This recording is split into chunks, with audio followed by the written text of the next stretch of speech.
Hey, it's Sarah Dandashy from Ask a Concierge, and you're listening to the 360 Entrepreneur with Jan Ilunga. This is episode 228, and this one is all about standing out through great content. Here we go. Welcome to the 360 Entrepreneur Podcast, the show for entrepreneurs and small business owners who dream big and want to do bigger. Join some of the world's top entrepreneurs, internet marketers, and best-selling authors as they share their inspiring stories, their struggles, and give actionable tips that will help you build, grow, and promote your online business. Here's your host, Yanni Lunga. Hey, how's it going? Welcome to a new episode of the 360 Entrepreneur Podcast. This one is all about content and how you should think about it and approach it so that you really stand out regardless of your niche, really. And joining us to discuss that is somebody who is really a powerhouse when it comes to content, at least in my opinion. And as you'll hear during the interview, today's guest expert, Sarah Dandashy, she has some great advice, especially from the strategy side of things. So how to approach your content, what to think about, how to choose the quote-unquote right platform, how to choose the type of content that is perfect for what you do. The show notes page for today's episode is over at yanilunga.com/episode 228. All right, time to get started. Here's the interview with Sarah Dandashy from askaconcierge.tv. In today's episode, we are joined by an award-winning concierge, traveling expert, and 80s music aficionado. She's the founder of Ask a Concierge, a video show and website that discusses all things LA. And I'm so excited to welcome on the show Sarah Dandashy. Sarah, how you doing? I'm doing well. How are you, Jan?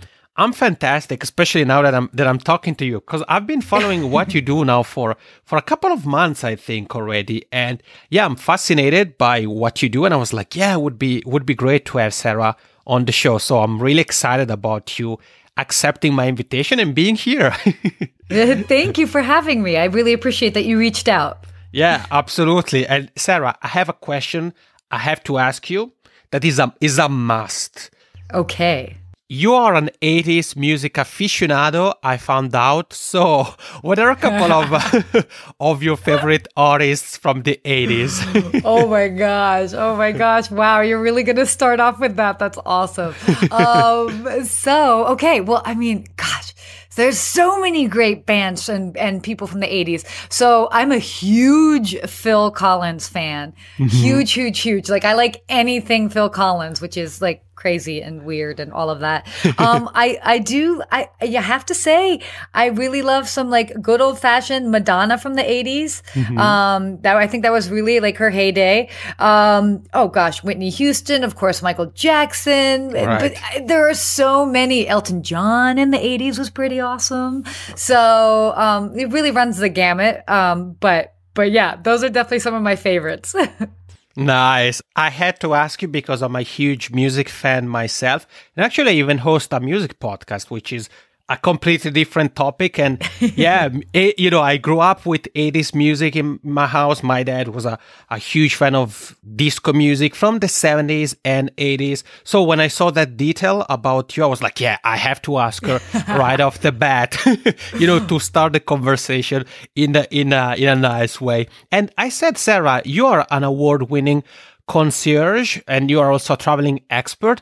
And I have to ask you, what is one of the questions you would say that concierge are asked most times that sometimes you are a bit like, oh, really? Oh, gosh. So, well, I mean, I think the biggest question that we're asked all the time that we're like, really, is where's the bathroom? I'm right. Like, oh my gosh, I have so much to give, but the bathroom is right around the corner to the right. No, I mean, obviously, like the main question that we get asked all the time is, kind of about restaurant recommendations and making reservations, which is a great thing. We love doing that. So, that's probably our biggest request, but it's also, we're happy to answer that. But if you want to know where the bathroom is, you can also ask the front desk. Well, yeah, that's a good point. You heard it. So whenever you happen to be, especially in the LA area, if you happen to come across somebody whose name is Sarah, don't ask her where the bathroom is. Jokes aside, Sarah, I didn't invite you here to tell us about 80s music, even though that's interesting, but I wanted to have you here on the show because I've been fascinated by how you go about doing what you do with AskAConcierge.tv. So you have the video show, you have a blog. So I thought it would be interesting to have you here to talk about some of the things you do that can also be useful for people who are tuning in. And I think the first question I should ask you related to that is to really think about the starting point. So if somebody is joining us, Sarah, and maybe is just starting out and it's like, well, I'm not sure how to go about choosing my niche, what would you say are some of the things to think about and do to choose the quote-unquote right niche? Yeah, so I really think, and then I'll use myself as an example, but I really think that if you take a moment to look at who you are, what you do, what you're an expert in, just what your day-to-day is, whether it's through your job, through your interests, and you really examine that. And sometimes our job is a little bit different than our actual interests. And so maybe looking at the two of them and see how they can intersect, because that's how you can get the most unique niche for you. For example, you can use travel. Oh, I'm a travel expert. Oh, I love to travel. Yeah, everybody loves to travel, right. but then it's like, okay, how can you get it more specific? So, in my case, I have, a very strong background in film and TV. And I, have acted in many things, produced many things, did comedy and all of that. But then I was also a concierge. And, it really wasn't until I was actually taking a writing course and the instructor was like, everybody needs to do a video blog. And I'm thinking, well, what am I going to talk about? This is crazy. Right. And I was like, well, I guess I'll just talk about what I talk about at work. It's probably super boring, but let's give it a go. And that's actually really where Ask a Concierge came from. And I really was like, all of a sudden, as I did my first video and I showed it to them, everybody was like, this is really cool. And I just kept thinking, you live in LA. Why is this cool to you? And they're like, well, we always want to know where to go when we have friends in town, all of that. So it really then became very clear very early on, oh, wow, I can combine my background with film and TV as well as, my day-to-day job, which is being a concierge. And let's explore that a little bit more. And really right off the bat, nobody else was doing what I was doing. Nobody else really is doing what I'm doing still. And, it puts me in a very specific, position as far as, whether you're looking at it from the concierge angle, there's no concierge that's really doing video content to the extent that I'm doing it. Right. Or much at all. And then also vice versa in the travel world, there are a lot of great people who are, talented travelers, like to travel, have, they like, whether it's budget travel, this, whatever, but none of them have the whole extensive hospitality background that I have. So as I was looking at it, I'm like, oh my gosh, I'm literally sitting on what makes me unique. And this is my niche.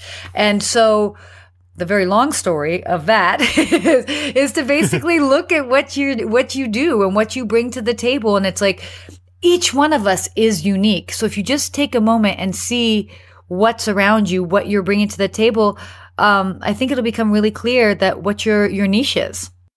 Sarah, we have been talking only for a few minutes here, but my headphones are on fire. I loved what you just shared with us. And there are a couple of very interesting points, I think, you touched upon, because you talked about you kind of started by accident in a way, at least with the video side of things. But I like the fact that you talked about, or you thought about, your existing skills, things you were already doing. And I think that sometimes that's something that we may think about when it comes to work, manual work or labor work or things like that. But when it comes to content, sometimes we forget about some skills that we may have already that could come in handy. And it was interesting also when you talked about the being a travel expert, that I just said there are plenty of other travel experts out there, but you have a unique angle to it because you really focus also on the hospitality side of travel, of traveling, which I think it's something we should all think about, because maybe somebody's starting out and it's like, well, there's already people who talk about blank, what you would like to talk about. But as you heard Sarah say, you are unique. Everybody's unique. So you definitely are able to tackle a subject that other people may be talking about already because you have your special sauce, your uniqueness, right, Sarah? Exactly. I love that. The special sauce. Well, you put the ingredients there and I just came up with the term, but that's all Sarah Dandashy. Oh my gosh, I love that. Great. Yeah, I'm really enjoying this conversation, really, Sarah. It's probably because of the 80s music thing that we started with, so there is good vibes in the air. Definitely. And a question that I have to ask you, Sarah, has to do with content, because choosing a niche is one thing, and creating content is a different thing. So, in your opinion, when you think about people who may have a business or may be in the process of starting a business, it goes without saying that every business is different. Yes. So the way they may approach content is a little bit different, or even the way content fits into their business as a piece of the puzzle. But what role would you say that having content and creating content plays within a business? Yeah, absolutely. So the two biggest things in regards to that are authenticity and finding your voice. And they go hand in hand because it's really, we live in a world where there's so much noise on every social media platform. There's somebody that's sharing this and sharing that. And how do you break through that? How do you cut through? Right. And if you are authentic to yourself and you are adding content that's of value, that's how you find your voice. And that's how people will start to listen, because there's a lot of nonsense out there from, and good nonsense. I mean, it's fine. It's also but I mean, like, for example, like people that are like, "Ooh, wow, this is my sandwich I had for lunch." And it's like, okay, cool. And then you have to scroll through that. In my case, for example, I do cover food because I'm a concierge. So if I'm sharing food, it's from a different angle. It's not like, ooh, this is what I ate for lunch, but it's more of like, hey, this is what you can order at this restaurant. So it's taking something that might be like what other people are sharing, but putting a different spin to it and giving it context, giving it content and substance and value. And as long as you are contributing that to whatever social media conversation, people will listen. So that it's being authentic to you, your brand, finding your voice, and then I guess really is adding value. Actually, what you said there, Sarah, I think makes perfect sense. I mean, providing value, and it was a good point again you touched upon with the example of the food, because for you, talking about food is a piece of the puzzle of your bigger picture, right? So it's a component that contributes to what Ask a Concierge is. And at the beginning of your answer, you talked about authenticity, so being oneself and finding your voice. And I think it's important for us, Sarah, to take a moment to talk about these 2 points, because, somebody may be here with you and I, and it's like, oh, well, for example, Sarah is well articulated. She has a good energy. She really knows how to go about, answering questions and things like that. But what if I don't have any experience with video or podcast or even writing? Correct me if I'm wrong, Sarah, but being able to feel comfortable as an interviewee, as an interviewer, as a video content creator, as a blogger takes time, right? Oh, absolutely. I was just about, as you were asking the question, I'm like, oh my gosh, it just takes practice. My goodness, somebody shared a video of mine that I made maybe 4 years ago. And I was like, oh my gosh, why did you share this video? But at the same time, it was like, you know what? It is what it is. And obviously what I do now has a completely different production value. And it just takes time. And I'm always seeking out ways to practice and make myself better. For example, as like, let's say I'm trying to get good at doing things in one take or speaking off the cuff and being more conversational, then I'll pick up other things. And, for example, doing Instagram stories was a great avenue for me to just do literally 15-second clips of me just describing what's happening or coming up with what's happening, so that now I can transfer that skill that I'm practicing on a regular basis. So next time when I go to a big shoot, I'm totally comfortable to just make up something on the fly. And so it'll have that comfort, that conversational aspect that you get from like an Instagram story, but then I can incorporate it in my, higher end videos. So it's really kind of, checking in with yourself and being like, okay, maybe I could be stronger at this, maybe I could be stronger at interviewing. For me, it's fine being interviewed, but for me, interviewing, I that's a skill that I even like to practice. And, you just kind of keep doing it, but know that it's okay. And it's okay to practice along the way and share your growth, because that's, again, going back to authenticity, is that, for example, if you look at my video from 4 years ago, I'm going to keep it up there. It doesn't bother me. Is it as good as what I do now? No, but you can see the growth, and people respond to that because that is authentic. We are all growing. We are all learning, and you just grow along the way, and people are so forgiving. In fact, if you're bad, they might even like you more because you're that much more human, so it's okay, and just grow and accept it and be like, cool, I'm going to get better at this. Yeah, no, exactly. And you said it. I mean, if you keep being yourself, then, people people are forgiving. I mean, I think I'm the example of this, where I have my funny Macroni accent. I make sometimes language mistakes because English isn't my mother tongue. And I've never heard a single complaint from a listener on either of those things. So, if podcasting is something you're interested in, or video, like Sarah said, is something that you get better at. And Sarah, by the way, is it okay for you if on the show notes page, where I will link to everything we're covering, is it okay if I link to that video as well? Oh, the older video? Right? Sure.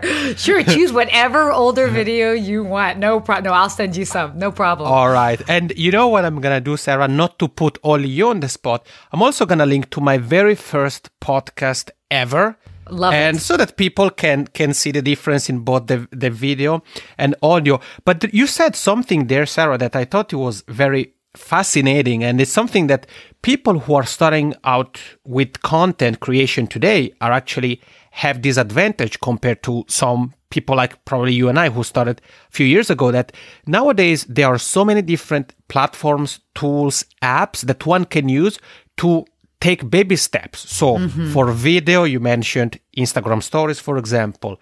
For podcasts, there are audio apps like Anchor, where you can use nothing but your smartphone to start to create audio content. For writing, there are blogging platforms like medium.com. So there are definitely ways to take baby steps into what you want to do. And then those same platforms can also be used by you if you're here with Sarah and I, and you are already creating content. You heard Sarah, for example, has been using Instagram Live. So you can look at those platforms as platforms you can go to if you want to try to add a new way of the way you conduct interviews, for example, or something like that.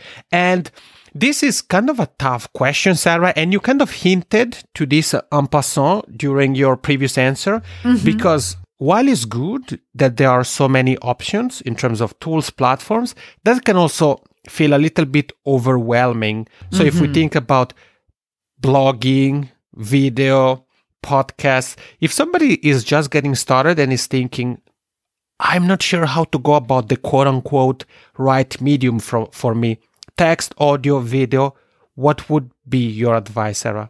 So I say, I mean, my is that basically check out all the different platforms and see what resonates with you first.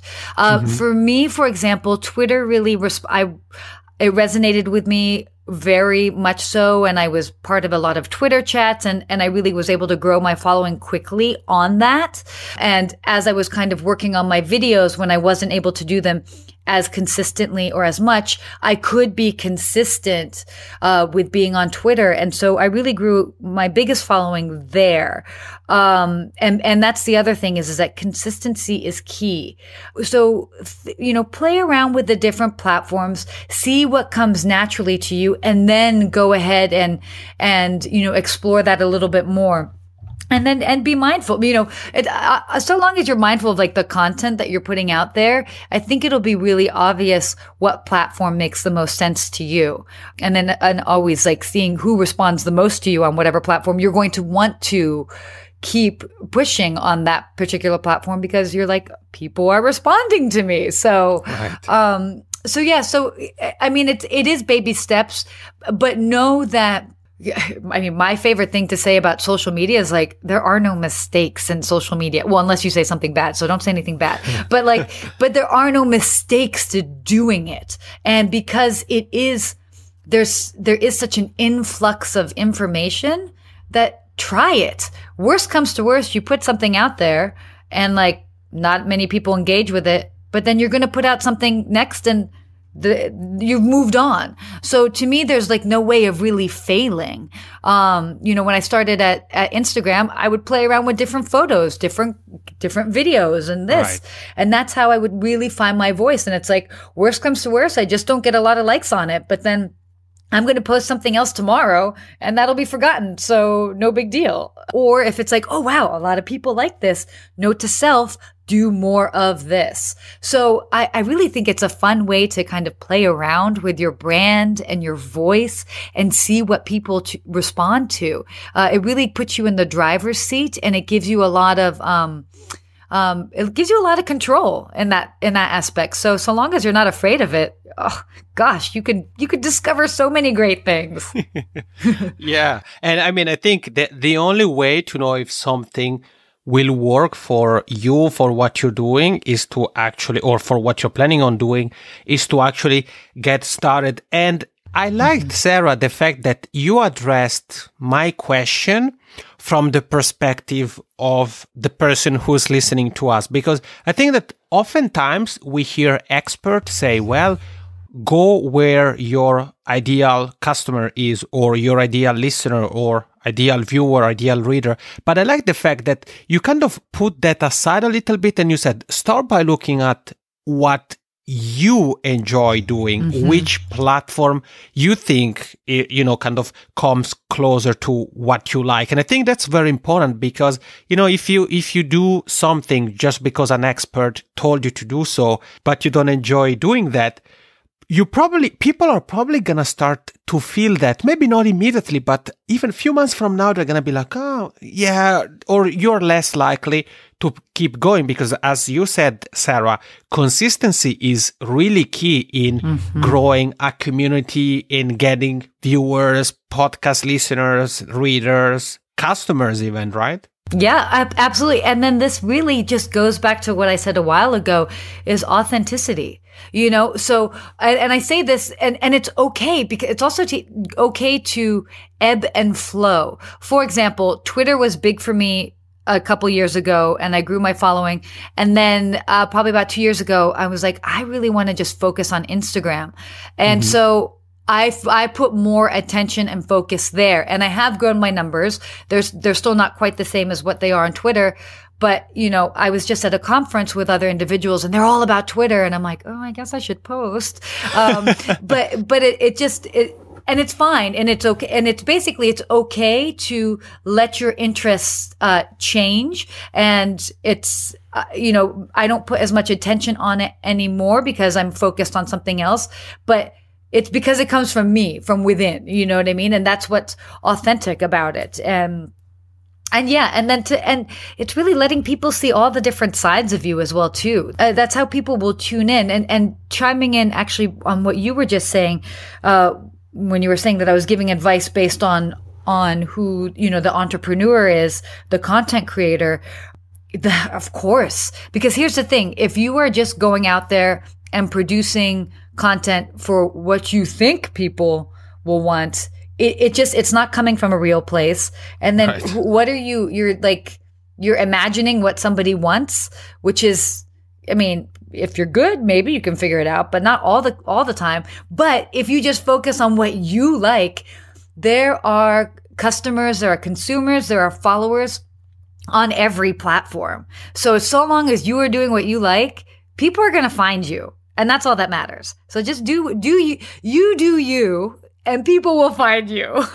Yeah. I love that quote. Actually, that's definitely a tweetable one. It is. or to share it on Instagram, depending. And I have to ask you a question, Sarah, because you mentioned quote unquote transitioning. I mean, you're still on Twitter, but you kind of shifted your focus from Twitter onto Instagram. So for everybody here, if somebody is already using a specific platform and is thinking about using a new one, so like you did, what tips would you have to getting started? I mean, should people just replicate the content? So what I share on Twitter, I copy and paste it to Instagram? Should they try to do something unique to the platform? What are your thoughts on this? So my rule of thumb is whenever you start any platform is to just be on it and to pay attention. So be on it and because by paying attention, you're basically researching how that platform works.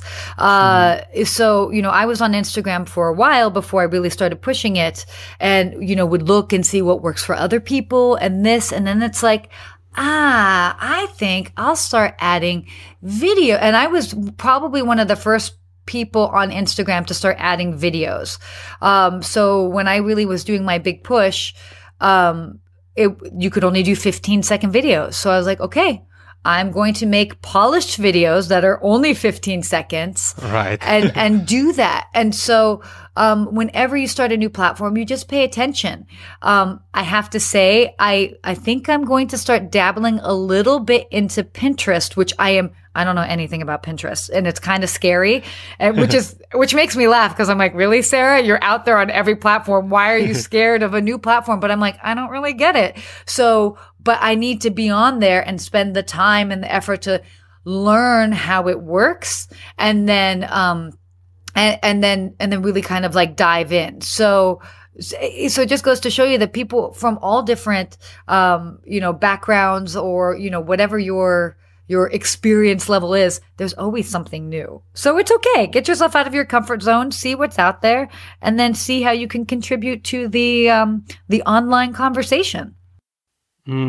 Yeah, exactly. You nailed it, Sarah. It is a conversation. So it's good to start listening, start participating. And you mentioned Pinterest, and it's actually, if you're here with Sarah and I, and Pinterest is something that you've been thinking about, like Sarah, then you can check out the show notes page, because there I'll add the link to the interview I did with Summer Tannhauser, who's a Pinterest expert. So a quick note there, if you're interested in Pinterest as well, definitely check out the show notes page.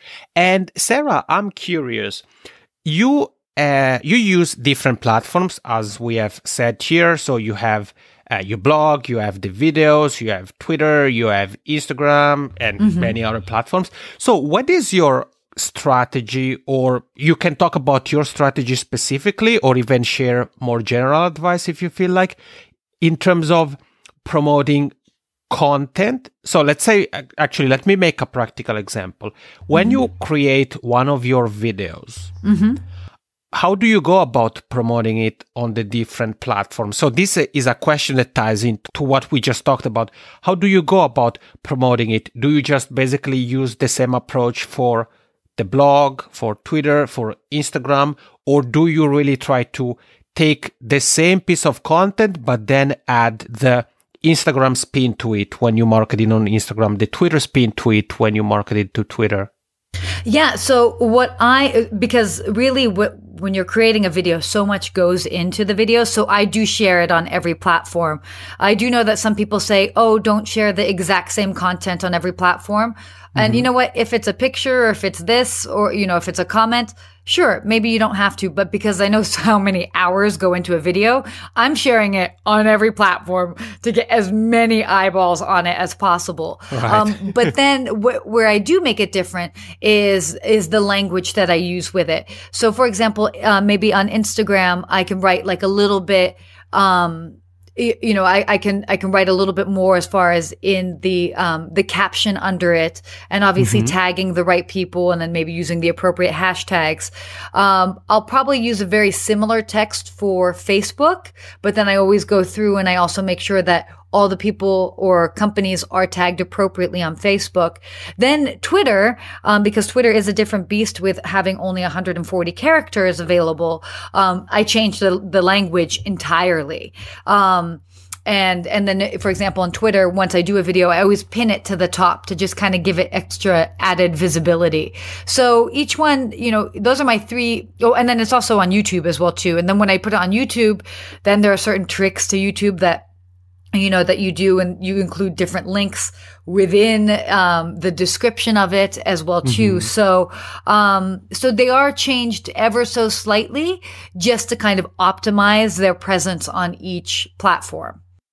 Okay, actually, that's very good advice, Sarah, because I think it's something that everybody here can take to heart, because you said if there is some piece of content that really took time to create, like a video, for example, then the content itself could be the same, but what we put around it can be different. So you said for for Instagram, you may have a longer caption. You said Twitter, of course, with the characters limitation, and is a good strategy to always tag the people that are mentioned, whether it's directly or indirectly, right? Yes. Oh, absolutely. Everybody wants to be mentioned and included, and then they, hopefully hopefully they will like it because it's right. Probably talking about them in a positive way. So then they'll share it as well too. So it's just getting all extra visibility. Yeah, no, exactly. And sometimes that's something that people will even share a couple of times, people that you mentioned. So they may share it on Facebook and then on Twitter and things like that. So that's definitely a simple to implement strategy to expand the reach of your content. And Sarah, I said your site is askaconcierge.tv. Correct. I know you are on Twitter at askaconcierge. You're on Instagram as well. Is it at Ask a Concierge as well? Correct. Yes. Basically, it's Ask a Concierge on all the platforms to keep it super easy. Great. Perfect. So perfect for branding purposes too. So I'll make sure to link to all those platforms in the show notes. And if somebody would like to connect with you, Sarah, to say thank you, give you a virtual high five, or talk 80s music, what would you say is the best way to do that? I would say, go ahead and direct message me on any platform, because I do check all of my messages, even if we aren't linked up, and I even check the quote unquote spam folder. So I'm always checking my messages. So please reference this. Honestly, any of the platforms, Twitter, Facebook, Instagram, you name it, I'm on there. Or even through Instagram, you can click on email me and you can send me a direct email. But I do like virtual high five, so that's cool too. Right. So you can then get creative to get in touch with Sarah Dandashy. And Sarah, is there something you would like to add, something that maybe we completely forgot to mention, or something you would like to double down on to wrap up this interview? Yeah, so one of my favorite quotes, mottos, raison d'etre, whatever you want to say. Don't make mantras. Mantras, and don't make fun of my French. No, I'm kidding. Is make yourself relevant. That was a motto of mine I had a couple years back. Every year I kind of come up with a motto, but this one has come up again recently, and I think it really just permeates through everything. So if you're creating content, Make yourself relevant. Why do people want to listen to you? If you're at work, maybe your day job, maybe it's this, and you're like, oh gosh, I hope I'm not fired or this or whatever. If you make yourself relevant, you're never going to be fired because you're always going to be needed. So I think being relevant in the world is a fantastic way of adding substance because we all have something to give. So it's just tuning into yourself, figuring out what that is, and then be like, hey, I'm relevant. And people are like, yeah, you are. I'm going to tune in. Yeah, and great things happen as a result of that, right? Exactly, 100%. Great. Those are great, inspiring words to wrap up this conversation. Sarah, thank you so much for your time, for the good laughs, and for sharing your advice with us. I really, really appreciate it. My goodness. Thank you so much, John, for reaching out, for having me on here. And I hope you guys enjoyed. And we are back. You heard it. Some advice, some 80s music recommendations from Sarah Dandashy. We mentioned a few things during the interview, including her first video, my first podcast episode. If you want to check out those resources or anything else we mentioned today, you can find everything over at janilunga.com/episode 228. And there, you're also going to find the link to the Podcast Success Summit. I mentioned it last week in the interview with Catherine Kemp-Gailey, and it's coming.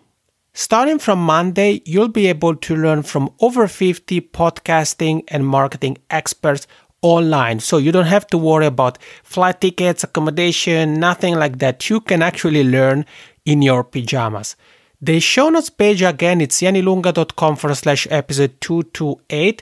And the link for the Podcast Success Summit is podcastsuccesssummit.net.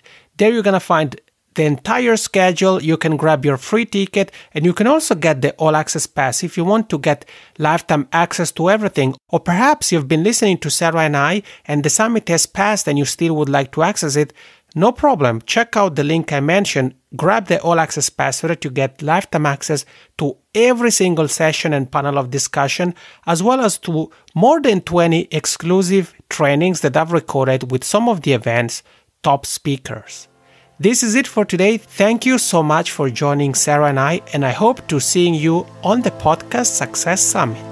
Thank you for listening to the 360 Entrepreneur Podcast. For more tips and tools, head over to www.janilunga.com.